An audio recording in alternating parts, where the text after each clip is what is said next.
Welcome back everyone to another tutorial. In this video I'll show you how to record a Microsoft Teams meeting. First thing first, you need to download and install OBS from the official website. Open the app and follow the setup user, and when asked, choose I will be recording so OBS optimizes for screen recording instead of streaming. Under the Sources panel, click the plus icon. Select Display Capture, then click OK, and choose your monitor from the list and click OK again. Now click Settings on the bottom right, then go to the Output tab.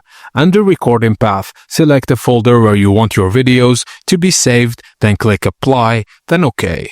Now click Start Recording before your Teams meeting begins. To pause, click the pause icon. When finished, just click Stop Recording.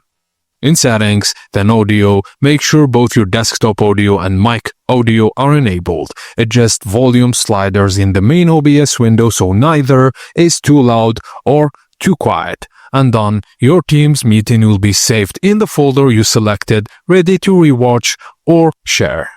And that's it guys, as simple as that. Thank you for watching, and please don't forget to like and subscribe for more.